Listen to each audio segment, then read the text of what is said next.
Hello everyone, this is Carrie. Today I wanted to talk a little bit about what we do for homeschool. One of the books that I fell in love with, I found it this last summer, I think it is, and I just love this author. I have bought all the books that I have found of hers, and I just wanted to share these books with you today because you don't even need to be a homeschooler to enjoy these books. I found these books through a website, homeschoolgiveaways.com, and since I've bought this, they've actually split up their website, so you buy products on one site and you get all your freebies and stuff on the other site. But I'm sure they have links and stuff to everything that you can buy in the store, including this item here. In one of their emails that they sent to me, they had this link for the nature notebook, and I started looking through that and I thought, wow, that's kind of neat. You have this book that you go through, and this book by an artist that you go through, and then this notebook that you could buy through the company, the homeschool company, had you answer questions and copy the artwork that's in the book to learn more about that subject. So I thought that was a really neat idea, and I looked up the book that this nature notebook followed. It's Nature Anatomy by Julia Rothman. So I started looking up Julia Rothman books, and I came across them. You can get these on Amazon. I think you can also get them story.com, STOREY.com, but I just got mine off of Amazon. But she has 4 books.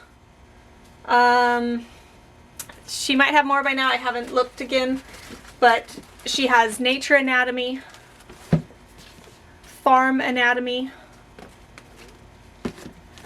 Ocean Anatomy, and Food Anatomy. And 3 of these I actually got in a set, a box set. Nature Anatomy, Farm Anatomy, and Food Anatomy I got all in a boxed set, just like this nice little hardback box here. And with the set also came a set of 10 prints, and all of them are artwork that is in the books. And what I'm going to do with these is frame these and put them up here in the homeschooling portion of my hobby room. But it's just got all kinds of neat educational little posters that you can hang up. Probably about 8.5 by 5 or 5 by 7, something like that. So I fell in love with the artwork of these books. I love the story of how she started writing these books. It's in the front of each of the books. And I decided to get them and the corresponding notebooks from the Homeschool Giveaways website. So I'll just kind of show you some of the pages in this book. We've started doing Nature Anatomy, and so it says here, I grew up on City Island in the Bronx in New York City on a block that ends with the beach, as most of the streets on the island do. So she spent her summers, exploring the beach. And they went to camp and explored the woods in upstate New York. Just loved nature. And when she was living in the middle of Brooklyn, she was just a few buildings away from Prospect Park, where she'd go every day for walking the dogs or whatever. And so she began to want to know more about the nature that surrounded her. What is that tree with the beautiful leaves called? When will those flowers I saw last year show up again? So as her curiosity grew, she got more interested in nature, and her artwork tended to lean towards all that kind of stuff that she was learning about. So she just started doing artwork for all kinds of different art topics. Now this is obviously a book all about nature. We've got the water cycle, we've got different kinds of flowers, Here's different trees, aquatic mammals. Ah! Klutzy me. Different types of birds. And it's not a comprehensive study on nature.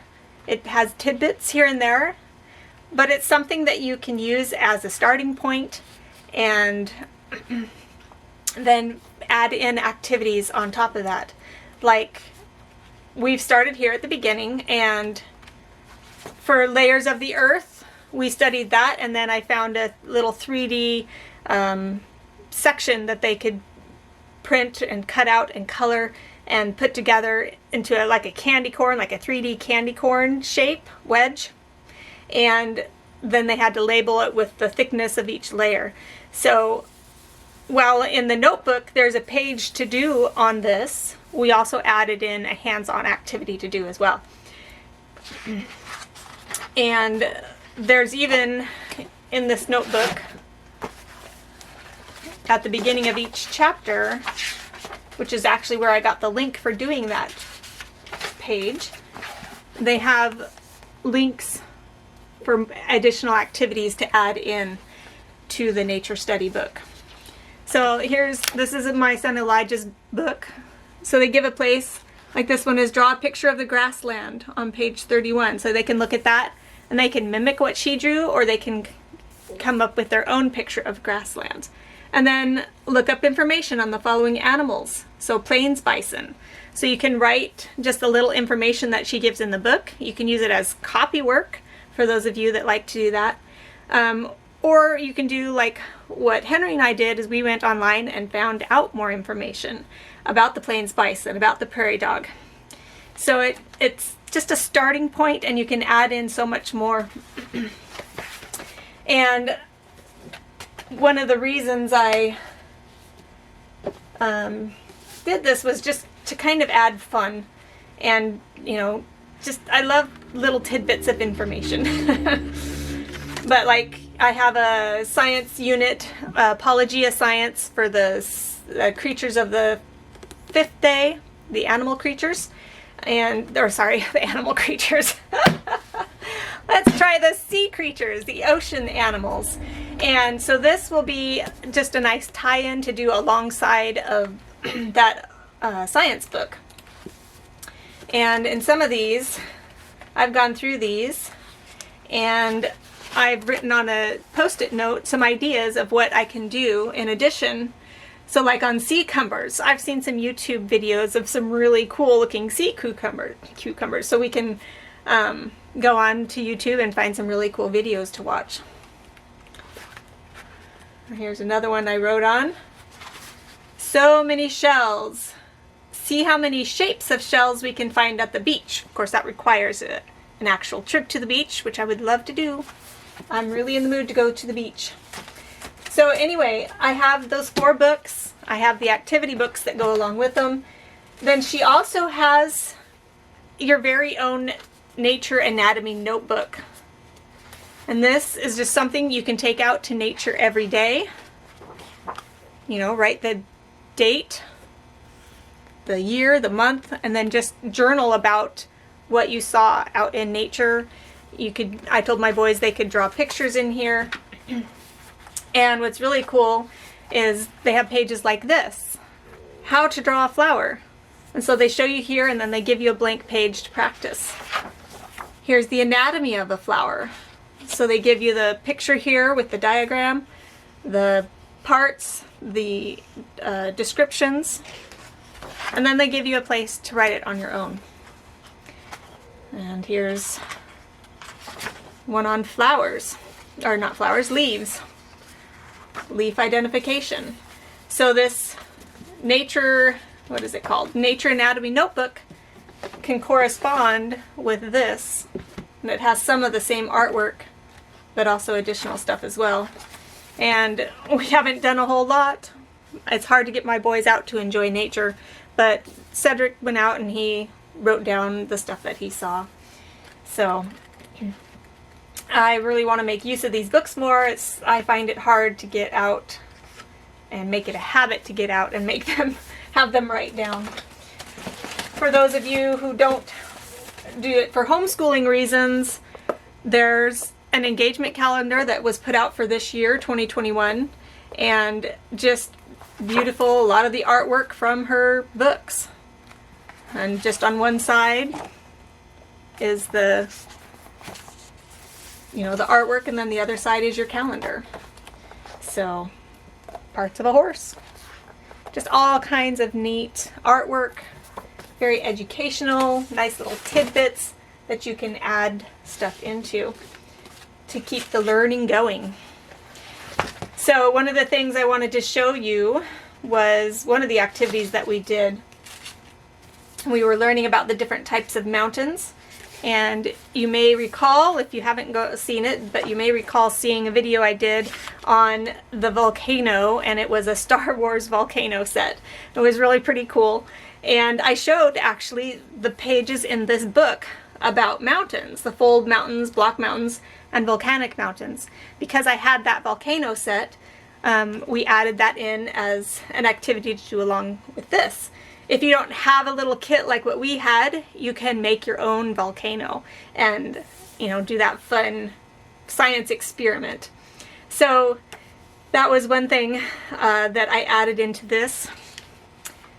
Along with the mountains is part of as a subsection of landforms, where they talk about canyons, cataracts, delta, you know, isthmus, archipelago, whichever you want to call it, cols, plateaus, mesas and buttes. And so as a lesson for learning all of these types of things, I have my two middle boys do a diorama of different types of landforms. So I'm going to show you those here in just a minute. I only had the two middle ones do them because Cedric, being in high school, he's just kind of on a different learning path right now, and Gideon is on the younger side, and I don't really have him doing a whole lot of what we're doing with the middle two boys right now. So I'll show these two dioramas to you, and then we'll be done. Alright, so we use the medium of cardboard because we've just moved this last summer, so we have tons of cardboard around, and I had a lot of paints that we could use, so that was the main medium that we used. For the labeling, we just used toothpicks and masking tape. So this one is Henry's. So over here we have a plateau, and he added all kinds of fun stuff at the top of the plateau here. This is a waterfall. You can see he added cotton balls down here to give it some dimension. He has a river. This is a glacier. Of course, a tree, not necessarily a landform, but he was into labeling. He has a little island in the lake here, or is it a big island in a little lake? This is all volcano, you can tell from the lava that's flowing down. And then this is just a mountain range. So this is Henry's diorama of landforms. Alright, this is Elijah's landforms. He had to do a few more than Henry did, since he's more in 8th grade and Henry's more like a 4th grade. So this is his. He also did trees, but he titled his forest. That's more of a landscape than a landform, but it's acceptable to me. Now, he called this a gulf, and as my dad pointed out to me a little while ago, gulfs are actually bodies of water off of oceans, and yes, very true. And this is a river, as Elijah puts it. So a little bit incorrect, but we'll accept it anyway. So this would be his island and river. Now over here we have, he calls this part a col. The col is the deep valley between mountain peaks. So that's correct. And then he has his mountains right here. This right here is his waterfall. label got turned. He also used the cotton balls for some dimension. And then back here we have the comparisons between plateau, mesa, and butte. Talks about the differences of those in the books. And then this is his glacier. So we had a lot of fun adding this activity to what we learned in the book. Elijah really got into it. He was labeling and dividing up the, drawing sections on here where he wanted what. So he put a lot of work and a lot of thought into his piece, and that was really good to see. So anyway, I hope you enjoyed this. I hope that you take an opportunity to look at these books. Whether you're a homeschooler or not, they're a great addition to your bookshelf. Julia Rothman's anatomy books. Julia Rothman collection. So thanks for joining me. Bye.